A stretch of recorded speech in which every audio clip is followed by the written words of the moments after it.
ایک میری طرح کا دیندار تھا جو چہرے کا تو نیک تھا، اندر پتہ نہیں کیا کچھ تھا. ایک طوائف گزر رہی تھی، اس نے اس کو تبلیغ کر دی. کہنے لگا بس کر دے، سیانی بن جا.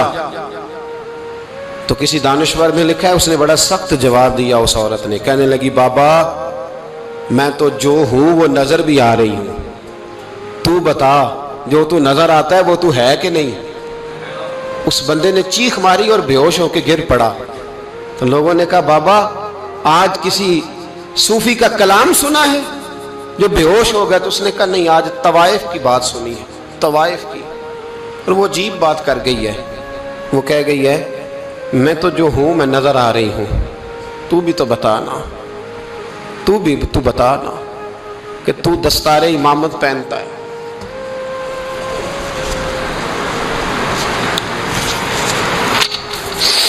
تو بتا تو جو کہلاتا ہے تو وہ ہے کہ نہیں. یہ وقال الانسان ما لہا، یہ راز قیامت میں کھلے گا. ہم جو کچھ بتا رہے ہیں نا اپنی زبانوں سے، ہمیں اپنے گناہوں کا احساس ہونا چاہیے. ایسا نہ ہو کہ جب سزا ملے تو پھر اس طرح کی ملے کہ دوبارہ کسی کو کوئی منہ دکھانے کے قابل نہ رہے. میرے بھائی یاد رکھیں اور سمجھیں، گناہ انسان کی زندگی کو تنگ کرتے ہیں. میرے نبی پاک علیہ السلام نے فرمایا جب تو جھوٹ بولتا ہے تو تیرے فرشتے کرامن کاتبین سائیڈ پہ ہو کے کھڑے ہو جاتے ہیں. جب تو زنا کرتا ہے تو تیرے اندر سے ایمان نکل جاتا ہے.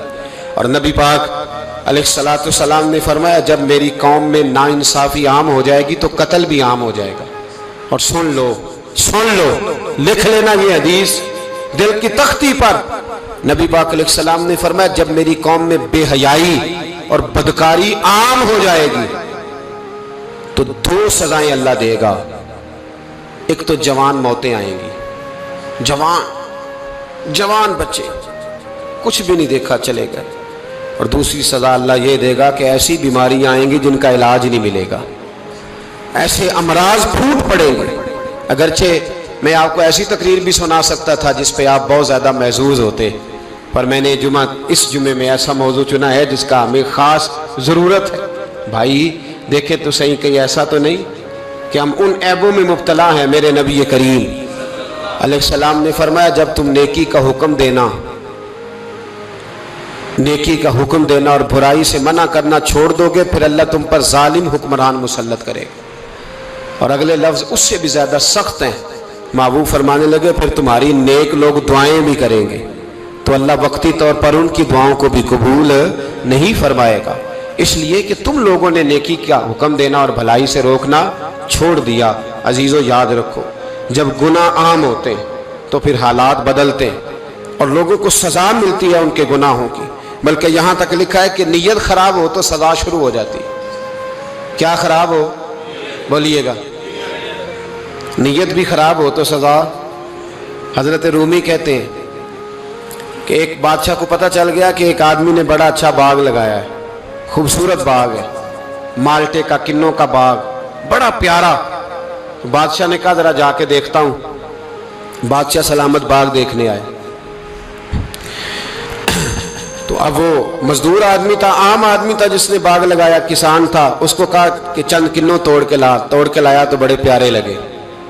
ایک دو اور لایا، کھائے، بڑے میٹھے، بڑے پیارے، بڑے توانا، بڑا مزہ آیا. تو بادشاہ کے دل میں خیال آیا کہ اس پہ قبضہ نہ کر لوں باغ پہ. ہمارے یہاں نا کرائے پہ دکان دیتا نا مالک، تو جب کسی غریب کی چل جاتی ہے کہتا ہے تو خالی کر، میں نے خود ڈال لی ہے. چل گئی نا اس کی. حالانکہ رزق اپنے اپنے نصیب کا ہے، رزق اپنے اپنے نصیب کا ہے، جس کو اللہ تعالیٰ چاہتا ہے عطا کرتا ہے. تو اس کو کہا کہ اور توڑ کے لا، اور دل میں خیال ہے کہ یار اتنا اچھا باغ ہے قبضہ کر لیتے ہیں. ہماری حکومتیں قبضہ کر لیتی ہیں کہ جو چیز اچھی لگ جائے. اب وہ کسان 2-3 کنوں توڑ کے لایا، اس نے کھائے تو کھٹے نکلے، ترش تھے. کہنے لگا تجھے کیا ہو گیا ہے؟ تو بندہ بڑا صاحب دل تھا، کہنے لگا میں تو ٹھیک ہوں، آپ اپنی نیت سے پوچھیں کہیں خراب تو نہیں ہو گئی. تو کنوں میں بھی اس کا اثر آ گیا ہے. اپنی نیتیں بگڑ جائیں نا، نیتیں. اب ایک بات کہنے لگا ہوں، غور سے سننا. جب تک دو بھائی اکٹھے کاروبار کرتے ہیں نیت ہوتی ہے کہ ہمارا گھر چلے گا، تب تک اللہ برکت دیتا ہے. اور جب اپنی اپنی جیبیں سمیٹنے لگ جاتے ہیں نا کہ یہ میرا 5,000 ہے، آج میں گیا تھا اگرائی کرنے، یہ میرا 10,000 ہے، آج میں نے محنت زیادہ کی، جب وہ ٹٹولنے لگتے ہیں پھر اس دکان سے بھی برکت اٹھ جاتی ہے، پھر وہاں سے بھی برکت چلی جاتی ہے۔ فَإِنَّ لَهُ مَعِيشَةً ضَنْكَ، فرمایا جب تو میں منہ پھیر لیتا ہے پھر تیری زندگی اللہ تنگ کر دے، پھر وہاں سے بھی برکت، خوبصورتی، اثر اٹھ جاتا ہے۔ ایک سنار نے گلی میں ایک یتیم چھوٹے سے بچے کو گھومتے دیکھا تو سنار بے اولاد تھا، بچے کو اٹھا کے گھر لے آیا، 18 سال اس بچے کی پرورش کی، اس کو پالا پوسا جوان کیا۔ سنار کے پاس وہ دکان پہ چلا جاتا، وہ کئی دفعہ دکان پہ رہتا، کئی دفعہ گھر میں رہتا، ایک دفعہ وہ دکان پہ تھا، بچہ گھر تھا، 18 سال کا جوان، اس کی بیوی اکیلی تھی، وہ جس نے ماں بن کے پالا تھا اس نے اسی پہ حملہ کر دیا، اس کا بازو بری نیت سے تھاما، بیوی چیخی، تھوڑی دیر گزری تو وہ نوجوان پیروں میں بیٹھ گیا، کہنے لگا اماں پتہ نہیں مجھے کیا ہوا۔ شام کو سنار آیا، بیوی چیخنے لگی، چلانے لگی، کہنے لگی آج عجیب بات ہوئی، جس کو میں نے جگر کا خون دے دے کے پالا اسی نے گندی نظر ڈالی۔ سنار محو حیرت ہے، بیوی کا خیال تھا کہ لاٹھ اٹھائے گا، ڈنڈا اٹھائے گا، نوجوان کو مارے گا، لیکن وہ رونے لگ گیا۔ اس نے کہا آج اس نے میرا بازو تھاما ہے، جانے کیا کیا ہے، پریشان ہونے لگ گیا، سجدے میں گر گیا، کہا تو بتاتا کیوں نہیں؟ تو وہ سنار کہنے لگا اس کی غلطی نہیں، 18 سال کے بعد آج مجھ پر بھی شیطان سوار ہوا تھا، ایک عورت آئی تھی، وہ اپنے بازوؤں میں چوڑیاں پہننا چاہتی تھی تو میں نے بھی گندی نظر سے ہاتھ ڈالا تھا، رب کریم نے مجھے فوراً اس کی سزا دی۔ جن کے گھروں میں بیٹیاں ہوتی ہیں ان کی نظریں گندی نہیں ہوتی، جو بیٹیوں کے باپ ہوتے ہیں، جو بہنوں کے بھائی ہوتے ہیں، ان کی نظریں گندی۔ اور اگر تو ٹیلی فون کرتا ہے، تو کسی عورت کے ساتھ تعلق رکھتا ہے تو یہ بات لکھ لے، امام فخر الدین رازی 1، علامہ اسماعیل حقی 2، ملا جلال الدین رومی 3، امام خازن 4، امام جلال الدین سیوطی 5 حدیث کے استاد اور محدث لکھتے ہیں کہ اگر تو کسی پر گندی نظر ڈالے گا تو تیرا گھر بچ سکتا، یاد رکھ نہیں بچے گا، اس لیے کہ تیری نظر کسی کی بیٹی کو بیٹی سمجھ تاکہ تیری بچی کا پردہ قائم رہے، کسی کی بہن کو، یہ کیا بات ہوئی کہ تو جتنا مرضی گند معاشرے میں پھیلاتا رہے تیرا گھر بچا رہے، یہ کیسے ہو سکتا ہے؟ فَإِنَّ لَهُ مَعِيشَةً ضَنْكَ، اللہ فرماتے ہیں زندگی تنگ ہو جائے گی تیرے لیے مشکل، تو ڈھونڈتا پھرے گا کہ میں مرنے کو جگہ تلاش کروں۔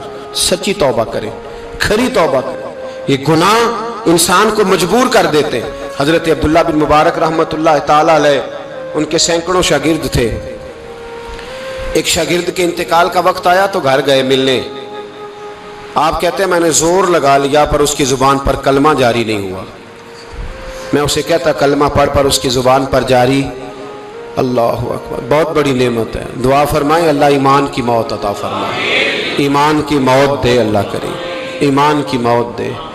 ایسے بھی لوگ دیکھیں ہیں، مسجد نبوی ہے، رسول اللہ کا شہر ہے، سر سجدے میں ہے، روح پرواز کر گئی، روح پرواز، کتنا نصیبوں والا ہے، کتنا نصیبوں والا ہے کہ مسجد نبوی میں سر سجدے میں رکھا ہے، اور اللہ تبارک و تعالیٰ نے محبوب کے قدموں میں موت عطا فرمائی۔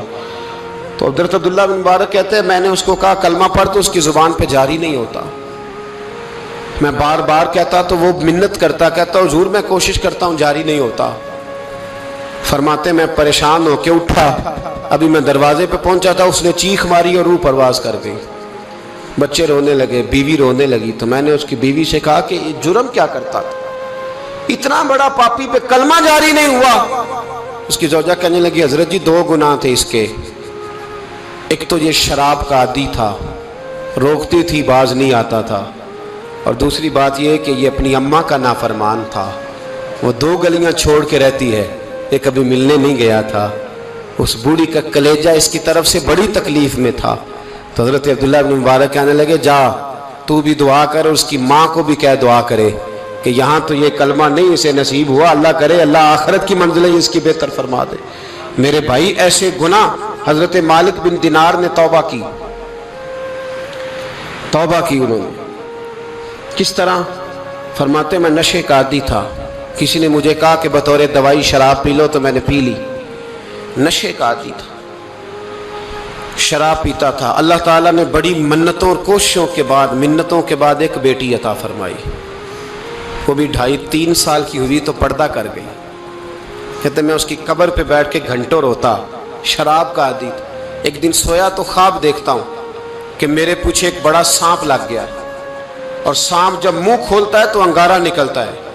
میں پھر دعا کرتا ہوں اللہ ہمیں معاف فرمائے، اللہ ہم سے درگزر۔ میں کچھ قبرستانوں میں جاتا ہوں تو میں سانپ بچھو پھرتے ہوئے دیکھتا ہوں تو ڈر آتا ہے کہ ہم یہاں آنے والے ہیں۔ یہ لوگ کہہ رہے ہیں کہ تمہاری تیاری ہے، کسی وقت بھی اعلان ہو جائے گا کہ چلو بھائی چلو، فلاں صاحب کا جنازہ ہے، اٹھو۔ لوگ کہتے ہیں جلدی کرو، اور ایک کونے میں ایک شخص یہ بھی کہتا ہے کہ دیگ بھی رکھ لو، مہمان بڑے جمع ہو گئے۔ اور ایک کونے میں لوگ یہ بھی کہتے ہیں کہ برف ٹھنڈی لے آؤ، لوگوں نے پانی بھی پینا۔ پہلے اعلان ہوتا ہے کہ فلاں فوت ہو گیا، پھر اعلان ہوتا ہے جنازے کا ٹائم ہو گیا، پھر اعلان ہوتا ہے جنازہ اٹھایا جائے گا، اور پھر بات ختم ہو جاتی ہے۔ پھر کل من علیہ فان، پھر کوئی نہیں پوچھنے آتا، ختم ہو گئے، قصہ ہی ختم ہو گیا۔ ان لوگوں کی کہانی مٹ گئی، ختم ہو گئے، بڑے بڑے قد کلا، کوئی پوچھنے والا نہیں۔ موت کا راج ہے، راج ہے موت کا راج، موت راج کرتی ہے بس، اور کسی کا راج نہیں۔ اور راج کرتی ہے، جدھر جاتی ہے اسی کا راج ہے، راج کر رہی ہے۔ تو حضرت مالک بن دینار کہتے ہیں قبرستان میں نے دیکھا، میں خواب دیکھتا ہوں بڑا اژدہا، اس کے منہ کے اندر آگ میرا پیچھا کر رہا ہے۔ کہتے میں خواب دیکھ رہا ہوں، میں دوڑا، لیکن وہ اژدہا جب میں دوڑا تو میرے آگے آ کے کھڑا ہو گیا۔ میں مشرق کو دوڑا تو وہاں بھی آ گیا، مغرب کو دوڑا تو وہاں بھی آ گیا۔ جناب مالک بن دینار کہتے ہیں ایک بوڑھا شخص کمزور مجھے بچانے آیا، پر اس اژدہا نے پھونک ماری تو وہ بوڑھا آدمی دور جا گرا۔ کہتے میں چیختا تھا، چلاتا تھا، ایک پہاڑی پہ میں بھاگا گیا تو وہاں مجھے میری بیٹی ملی، مجھے فوت ہو گئی۔ وہ اس اژدہے کے آگے اس نے یوں ہاتھ کیا تو اژدہا پیچھے بھاگ گیا۔ میں نے بیٹی کو گود میں اٹھایا، میں نے کہا بیٹی یہ کون تھا؟ کہنے لگی ابا یہ تیرا برا عمل تھا، یہ تیرا برا عمل تھا، کہ تجھے کھا جاتا اگر میں نہ ہوتی۔ تو کہا یہ بوڑھا جو مجھے بچانے آیا یہ کون تھا؟ کہا یہ تیرا اچھا عمل تھا، پر کمزور بڑا تھا، تھوڑا تھا، یہ تیرے برے عمل کا مقابلہ کرنے کی ہمت نہیں رکھتا تھا۔ حضرت مالک بن دینار کہتے ہیں میری بیٹی نے خواب میں میری داڑھی پکڑ لی اور کہنے لگی ابا میں چاہتی ہوں تو صحیح ہو جا، ایسا نہ ہو کہ پھر تیرے پیچھے یہ اژدہا لگ جائے۔ حضرت مالک بن دینار کہتے ہیں جب میں سو کے اٹھا تو میری داڑھی آنسوؤں سے بھری ہوئی تھی۔ پھر اس کے بعد میں نے توبہ کی، اس طرح کی توبہ کی کہ پھر میں نے کوشش کی کہ دوبارہ میں اپنے رب کی نافرمانی نہ کروں۔ حضرت عبداللہ ابن عباس فرماتے تھے جو دنیا میں ہنس ہنس کے گناہ کرتے ہیں نا،